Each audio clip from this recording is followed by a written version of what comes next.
In the name of Almighty. अस्सलाम वालेकुम and आदाब बच्चों। आप अपनी बुक पेन और रफ तैयार रखें। Let us start our topic. आपकी किताब का चैप्टर 7 हमारा टॉपिक है weather, climate and adaptations of animals to climate. आज का टॉपिक शुरू करने से पहले कुछ अहम टर्म्स जो कि इस टॉपिक से ताल्लुक़ रखते हैं की डिफिनीशन बताता हूँ। Weather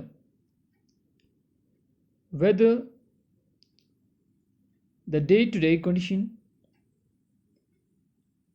of the atmosphere at a place with respect to the temperature, humidity, rainfall, etc. is called weather of the place. Climate, the average weather pattern taken over a long period of 25 years is called climate of the place.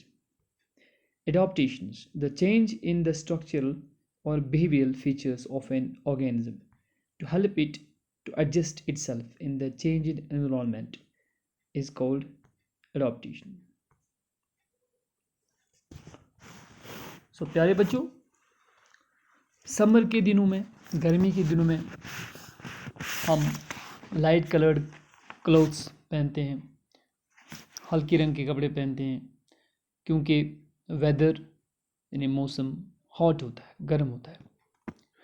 और सर्दी के मौसम में in winter we prefer to wear dark coloured clothes, जिनका रंग गहरा हो, जो डार्क हो, जो यानी काली रंग के कपड़े जो है वो हम ज़्यादा पसंद करते हैं, बिकॉज वेदर सर्द होता है। वेदर इज़ कोल्ड, वेदर जो मौसम होता है वो सर्द होता है। और अगर आसमान पर क्लाउड्स हों किसी खास दिन और हम अम्ब्रेला साथ लेते हैं या फिर रेन कोट साथ लेते हैं, क्योंकि वेदर क्लाउडी होता है और बारिश होने का इम्कान होता है। अगर कहीं कोई रिलीजियस फंक्शन हो या शादी ब्याह की तकरीब हो हमारी फैमिली में, तो हमारे जो एल्डर्स होते हैं, बड़े होते हैं, वो अक्सर इस वेदर को ही डिस्कस करते होते हैं कि पता नहीं बारिश होगी, तो यहाँ पर फिर परेशानियाँ होती है। हम अक्सर बड़ों को इन फंक्शंस पर ये कहते हुए सुनते हैं। और बहुत सारी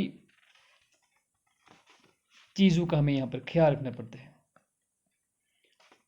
कि हमें टेंट लगाना है, हमें मेहमानों का ख्याल रखना है। इसका मतलब है कि वो मौसम के बारे में बातें करते होते हैं, वेदर के बारे में बातें करते होते हैं। या हमें रेडियो में सुनते हैं या टीवी पर देखते हैं कि कभी कोई मैच होना होता है, तो मैच से पहले वो वेदर कंडीशंस को बार बार डिस्कस करते हैं। कभी जब आसमान अबर आलूद होता है, क्लाउडी होता है, तो मैच से पहले जो माहिरीन होते हैं वो इस पर डिस्कस करते हैं कि किसी भी वक्त बारिश हो सकती है, तो मैच रुक सकता है। तो यहाँ पर भी वो वेदर की बात कर रहे होते हैं।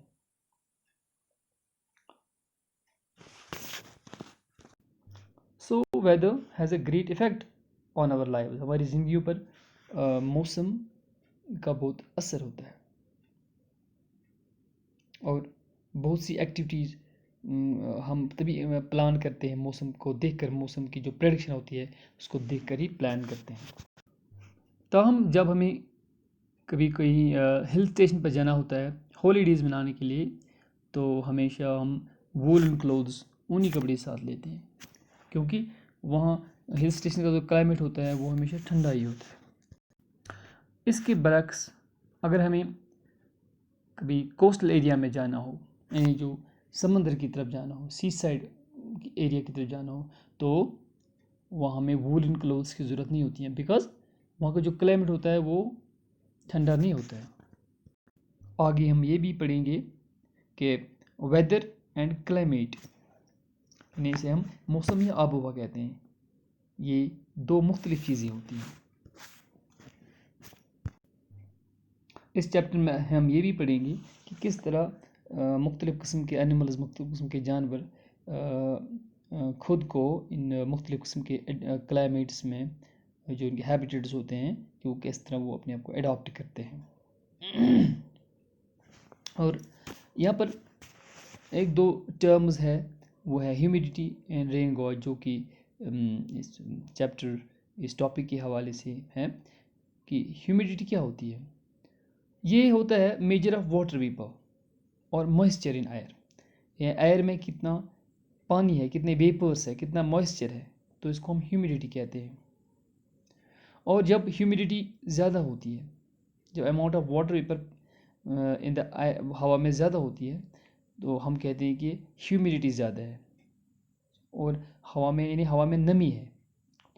और इन हालात में जो पसीना होता है, स्वेट होता है हमारे जिस्म से, वो जल्दी नहीं निकलता है, वो जल्दी इवापोरेट नहीं होता है, निकलता है लेकिन इवापोरेट नहीं होता है, और हमें गर्मी लगती है और हम अनकंफर्टेबल महसूस करते हैं।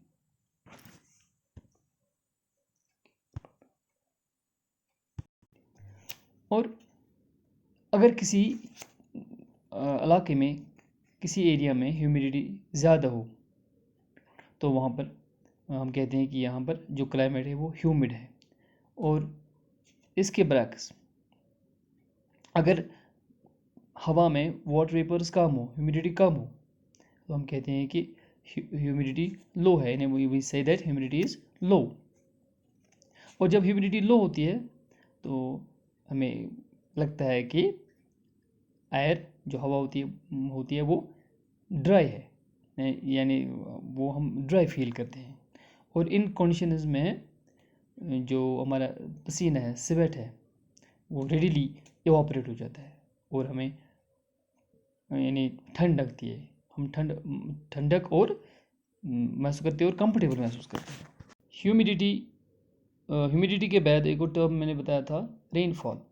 तो rainfall is measured by instrument in rain gauge. मैंने बताया था कि रेन गॉज जो है, इसे रेनफॉल मेजर किया जाता है। The rainfall is measured by an instrument called rain gauge. ये बेसिकली एक मेजरिंग सिलेंडर होता है जिसमें एक फनल लगी होती है टॉप में, तो जिस यहाँ पर रेन जो है, रेन वाटर वो कलेक्ट होता है। ये यूनिट्स में, यानी किसी जगह पर जब ये रेन गॉज में जमा होता है तो इसको जब हम मेजर करते हैं तो यूनिट्स में, इसको मिलीमीटर कहते हैं। हम अक्सर सुनते हैं कि जब बारिश होती है तो हम रेडियो न्यूज़ में सुनते हैं, टीवी में न्यूज़ में सुनते हैं कि इतने मिलीमीटर आज बारिश दर्ज की गई। तो ये रेन गॉज होता है जिसमें जमा किया जाता है। तो प्यारे बच्चों, अगली क्लास में हम वेदर और फिर क्लाइमेट को अलग अलग से एक्सप्लेन करेंगे। अपना ख्याल रखिएगा। Thank you.